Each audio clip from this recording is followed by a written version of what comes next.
Thank you, Francesca. First of all, I want to thank warmly my dear friend Evgenia for having me invited to this event. It's a great pleasure to be here at the French School of Athens and contribute to the building of the Atlas. The subject of my presentation is the successive interpretations of the project of the Brazilian generals who take power by a coup in March '64. In particular, how this project has been studied inside transnational networks, transfers, and circulations. I am thus going to talk about circulations which are at the same time political, whether they are conservative, authoritarian, or anti-communist, and military. This second aspect, military circulations, is important because military doctrines and techniques don't circulate exactly the same way strictly political ideas do. They are shared between armies and states, bound by common interest and in specific geopolitical contexts. The '64 coup d'etat, which overthrew the Labour president Jean Goulart, and the building of a militarized and authoritarian regime come as a surprise for most of the Brazilian politicians, activists, and journalists. The Brazilian army had never been directly in power since the end of the 19th century and was considered relatively legalist. This surprise rapidly leads the researchers to elaborate explanations. Two major interpretations appear at the beginning of the '70s. The first one is that from the political and intellectual left, considers that the coup of March '64 was planned by the Brazilian bourgeoisie allied to foreign interests, mainly American. The military regime is analyzed as a response of the upper classes to an attempt from the Goulart administration to change the social balance by agrarian and tax reforms. More generally, all the Brazilian Marxist sociology choose to follow the interpretation of the Argentinian political analyst Guillermo O'Donnell. O'Donnell describes the Brazilian and other thousand-cone dictatorships as bureaucratic authoritarian states, which are instruments in the hand of the upper classes to follow the capitalist accumulation process without being bothered by popular protests. This line of interpretation pays very little attention to political representations and even less to their possible circulations. It is centered on Latin American and American upper classes' common interests, whose actual and concrete connections are not worth studying. At the end of the '70s, however, a new analysis brings an additional dimension to this approach without radically changing its conclusions. In '77, a Marxist Belgian priest and sociologist, Joseph Combline, establishes that an ideology called national security doctrine underlies the thousand-cone dictatorships.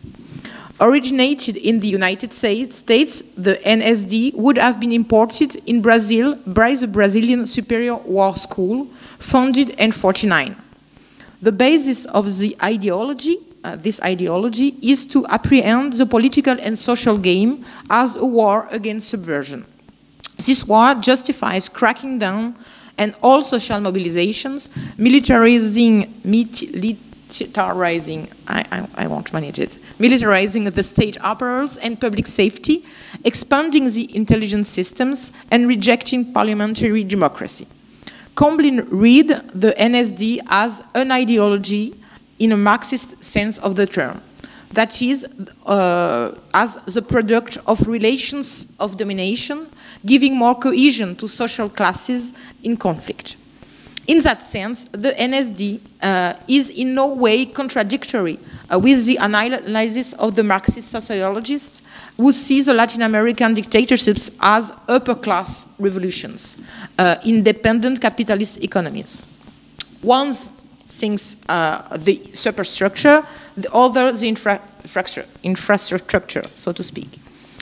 The common points of this Marxist analysis is to anchor the Brazilian military dictatorship in the short term of the Cold War.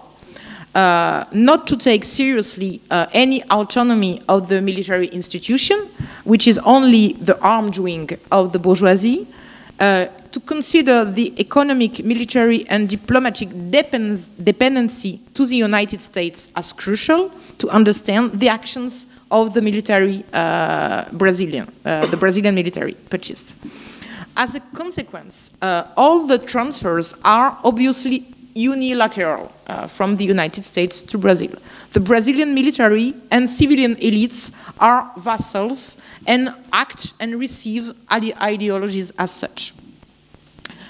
At the same period, in the mid-70s, appears a very different line of interpretation of the Brazilian military coup, which focuses on the military institution in a long-term perspective. Political analysts and historians, less influenced by Marxist paradigm, think that the principal novelty of the '64 coup is not its ideology or project, but rather the rupture with the tradition of non-intervention of the armed forces. They insert the Brazilian dictatorship in the long-term military and authoritarian thoughts since the 30s. To their eyes, the Cold War has certainly increased the desire of political interventions of the military, but not created it. The armed institution is seen as largely autonomous from civilian actors, and the frame of analysis is basically national. These two lines of interpretation coexist in the 80s before being both left in abeyance under the new republic, when the interest of public opinion and researchers for the coup and the dictatorship suddenly decreased. The Brazilian dictatorship is back on the public stage at the beginning of the 2000s, especially at the occasion of the 40th anniversary of the coup in 2004. What is the situation at this moment? Historians now dominate the field on this question, and they don't work anymore with a structuralist or a strictly Marxist paradigm.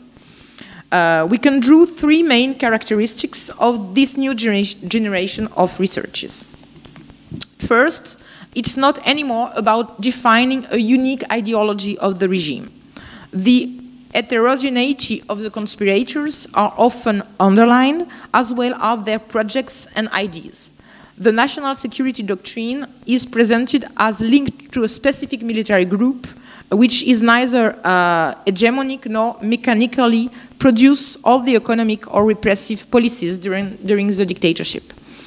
The terms used to identify the common ideals of the Brazilian military remain very general, such as the historian Carlos Fico's authoritarian utopia, and new researchers are focusing on the multiple aspects of the military political representations: anti-communism, authoritarian modernization, nationalism, and so on.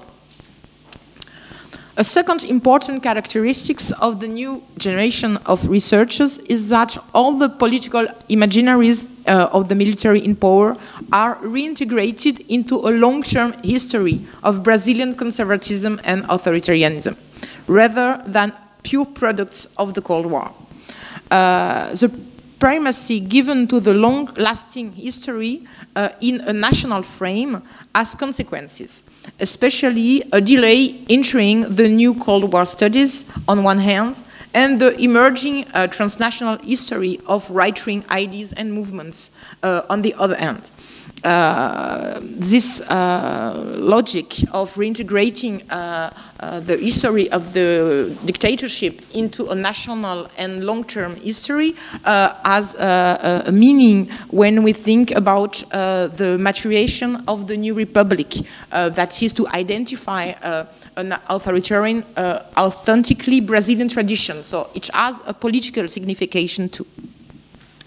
The last and third and last characteristic of this new generation of researchers is the persistence of an academic field about the military ideas and doctrines, which highlights other transfers than between the United States and Brazil, and unilateral transfers between the United States and Brazil, especially from old colonial powers such as France and Great Britain.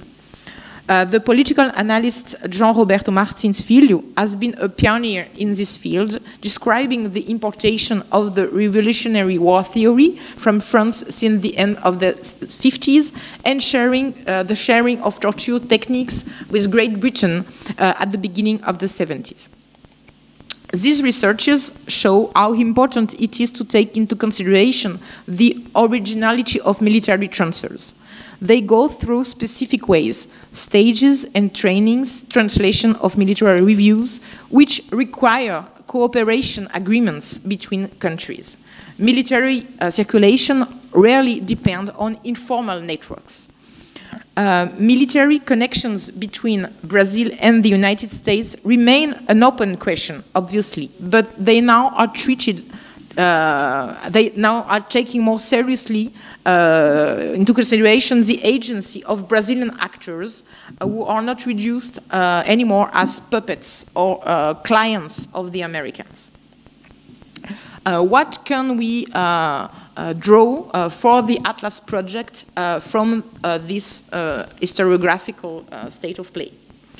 First, that the refocusing on the national level and long-term of the military rights studies, which had bear good intellectual fruits, has also been an obstacle to the insertion of Brazilian researchers into a transnational perspective.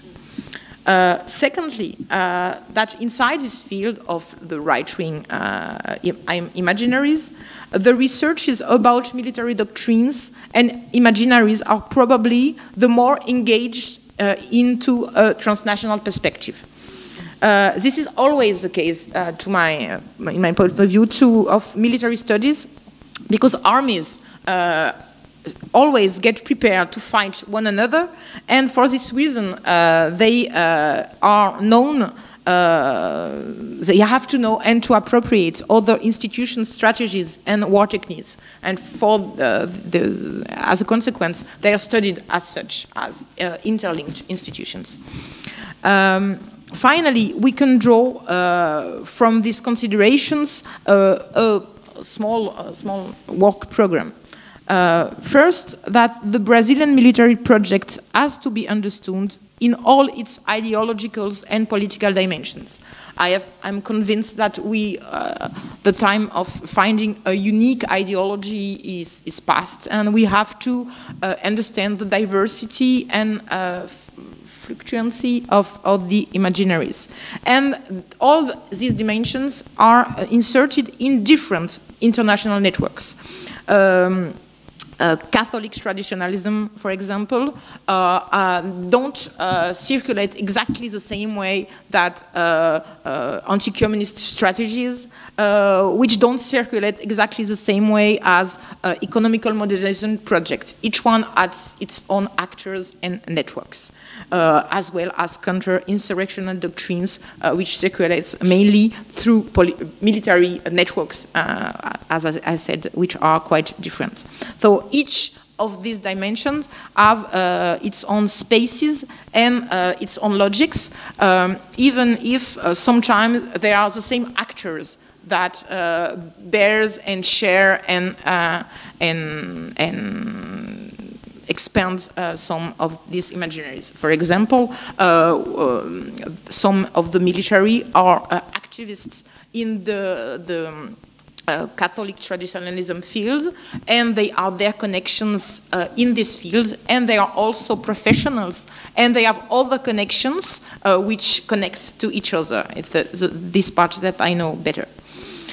Second idea I put on the table is that these circulations have to be thought in all their dimensions, also all their spatial dimensions, and not only as north-south transfers, aiming at a real cartography of the political and doctrinaire networks in which the Brazilian military power was inserted.